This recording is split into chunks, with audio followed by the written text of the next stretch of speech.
सुप्रभात। मैं Pushpa Pareek DAV school से कक्षा 3 को हिंदी विषय पढ़ाने जा रही हूँ। हिंदी में व्याकरण देखिए और व्याकरण का पहला चैप्टर है भाषा और व्याकरण। जिस साधन द्वारा हम अपने विचार दूसरों तक पहुँचाते हैं वह साधन भाषा कहलाता है। तो आप जानते हो बच्चों कि मनुष्य क्या है, एक सामाजिक प्राणी है। वह बातचीत नहीं करेगा तब तक हमारा आपस में कोई संबंध नहीं बनेगा और ये दुनिया नीरस हो जाएगी, बेरंग हो जाएगी। तो हमें बातचीत करनी पड़ती है आपस में। एक दूसरे को समझने के लिए या समझाने के लिए हमें क्या करना पड़ता है, आपस में बातचीत करनी पड़ती है, विचारों का आदान प्रदान करना पड़ता है। तो हम उसे क्या, विचारों का आदान प्रदान हो जाता है, उसके माध्यम को हम क्या कहते हैं, भाषा कहते हैं।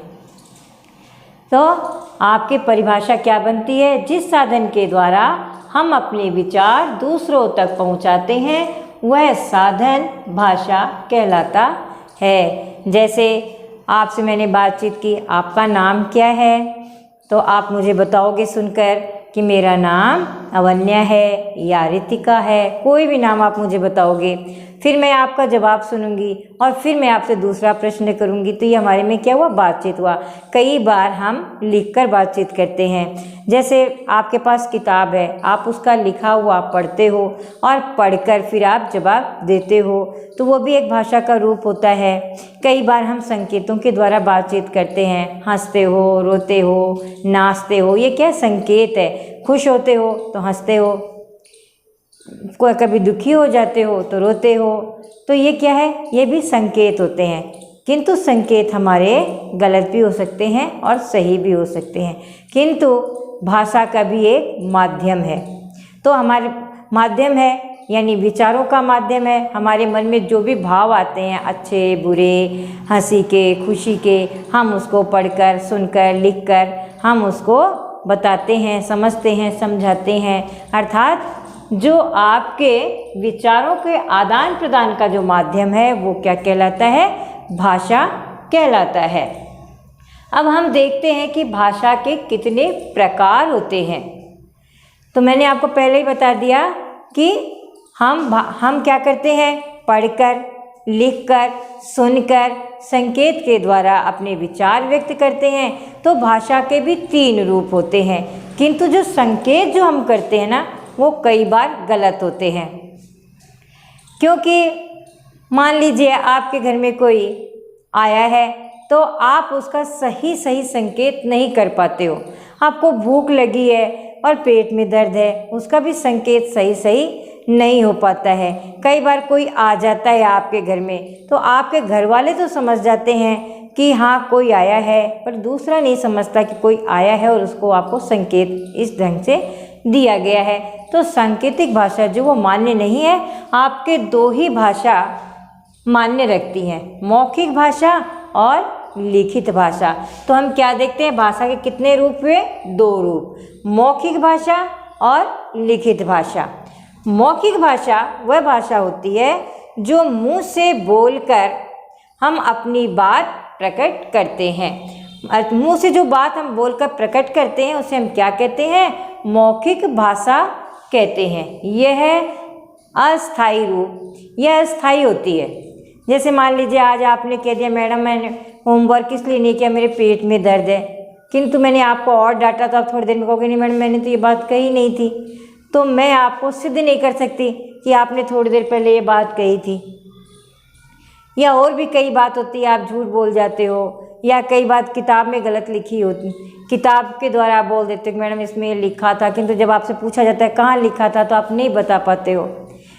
तो ये इसका रूप जो होता है अस्थाई होता है। जैसे मैं आपको पढ़ा रही हूँ, कोई किताब पढ़ा रही हूँ, इसके बारे में आपको समझा रही हूँ, तो ये क्या है, मौखिक भाषा का ही रूप है। जब हम आपसे बातचीत करते हैं वो भी क्या है, संवाद करते हैं, वो क्या है, आपके मौखिक भाषा का ही एक रूप होता है। बातचीत करना, कुछ आपको कहना, ये क्या है, आपके मौखिक भाषा का ही रूप होता है। कहीं कोई भाषण देता है, आप वाद विवाद करते हो, तो ये क्या है, आपके मौखिक भाषा ही होती है। अगर टीचर आपको कोई किताब पढ़ा रहा है तो वो क्या है, आपके मौखिक भाषा, बोल बोल के पढ़ा रहा है आपको, तो क्या है, मौखिक भाषा का ही रूप होता है। तो विशेष में हम इसके क्या देखते हैं मौखिक भाषा में, कि भाषा का यह रूप जो है अस्थायी होता है, इसके द्वारा हम कोई चीज़ सिद्ध नहीं कर सकते। लिखित भाषा है अपने विचारों को लिखकर दूसरे तक पहुंचाने का रूप लिखित भाषा है। लिखित भाषा जो होती है स्थायी होता है, इसका प्रभाव क्या पड़ता है, स्थायी रूप से पड़ता है। आपको जो आप किताब पढ़ते हो, इसमें क्या होता है, ये लिखित रूप में मिलता है आपको, आप पढ़ते हो, फिर पढ़कर समझते हो, ये क्या है, इसका लिखित रूप होता है। आपको जैसे मैं समझा रही हूँ बोर्ड पर, ये क्या है, लिखा हुआ है आपके, आप लिखा हुआ पढ़ते हो और उसको समझते हो, तो ये क्या होती है, आपके लिखित भाषा होती है, और ये आपके स्थायी रूप में होती है। आपके पास इसको सिद्ध करने के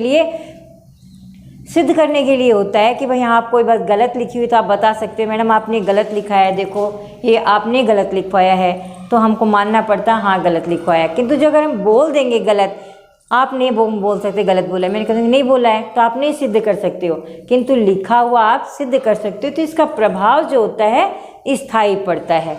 हम अपने मन के विचारों को जब लिखकर आप तक पहुंचाते हैं, और आप लिखा हुआ पढ़ते हो और पढ़कर समझते हो और हमारे तक उसको पहुंचाते हो, वो क्या होता है, लिखित भाषा का ही रूप होता है। आप किताब पढ़ते हो, पेपर करते हो, पढ़ा हुआ, वो क्या होता है, लिखित भाषा होती है आपके पास में। तो अब मैं आपको बताने जा रही हूँ लिपि। लिपि क्या है, कोई भी भाषा को लिखने के लिए या बोलने के लिए तो हम उच्चारण करते, किंतु लिखने के लिए कोई भी भाषा को हमें चिन्ह चाहिए, और उन चिन्हों को जब हम लिखते हैं, लिपिबद्ध करते हैं, तो उसे हम क्या कहते हैं, लिपि। अर्थात भाषा को लिखने की विधि को लिपि कहते हैं, या भाषा को लिखने का ढंग लिपि कहलाता है। किसी भी भाषा को लिखने की कला लिपि कहलाती है। तो मैं आपको वापस बता दूं, हमें कोई भी भाषा लिखने के लिए चिन्ह चाहिए, और जब हम चिन्हों को जब हम लिखते हैं तो हम उसे क्या कहते हैं, लिपि कहते हैं। हमारे भारत में अनेक भाषाएं होती हैं, भारत में बहुत सी भाषाएं हैं, संसार में भी अनेक भाषाएं होती हैं, और उनकी लिपियां भी अलग अलग होती हैं। जैसे हिंदी आपकी जो भाषा है,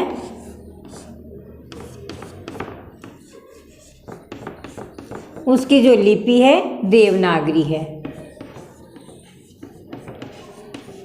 उसकी जो लिपि है देवनागरी है।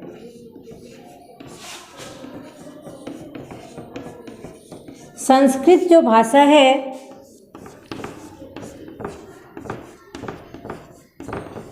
संस्कृत भाषा की भी जो लिपि है आपके देवनागरी है।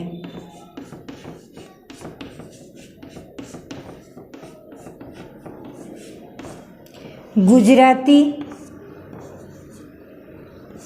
मराठी, गुजराती भाषा की भी देवलिपि जो है आपके देवनागरी है। पंजाबी भाषा की गुरुमुखी है।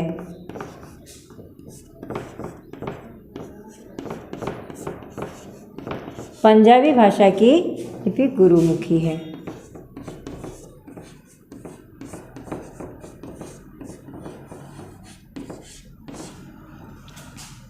अंग्रेजी भाषा की रोमन है।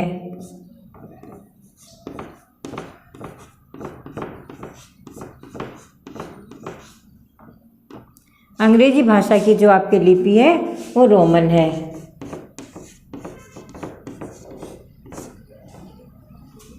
उर्दू भाषा की फारसी है।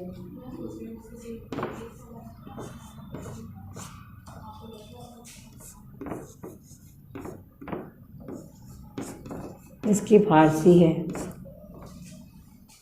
तो अलग अलग भाषाओं की लिपियां भी अलग अलग होती हैं, इनको लिखने का तरीका अलग होता है। तो आपने देखा कि हर भाषा की अपनी लिपि होती है। हमारे कोई भी भाषा को लिखने के लिए हमें अलग अलग चिन्हों की आवश्यकता पड़ती है और उन चिन्हों के द्वारा हम इसको लिखते हैं, और लिखने का ही ये तरीका क्या कहलाता है?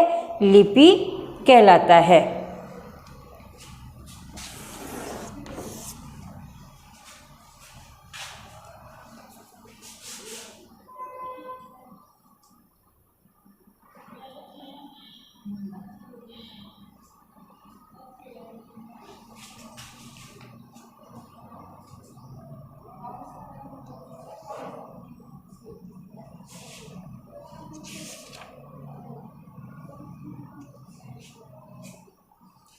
हिंदी है, मराठी है, गुजराती है, कोंकणी है, ये सभी देवनागरी भाषा में लिखी जाती है। इनकी है देवनागरी लिपि में लिखी जाती है। तो आपने देखा होगा कि अनेक भाषाओं की लिपियां भी अलग होती हैं। हिंदी की देवनागरी, संस्कृत की देवनागरी, गुजराती की देवनागरी, पंजाबी की गुरुमुखी, अंग्रेजी की रोमन, उर्दू की फारसी, कोंकणी है, बोडो है, इन सब की जो लिपि है देवनागरी लिपि होती है। धन्यवाद। मैंने जो भी आपको कुछ पढ़ाया उसमें अगर आपको समझ में नहीं आता है तो आप DAV स्कूल के व्हाट्सएप पर फ़ोन कर सकते हैं और जो भी समस्या होगी उसका समाधान किया जाएगा। धन्यवाद।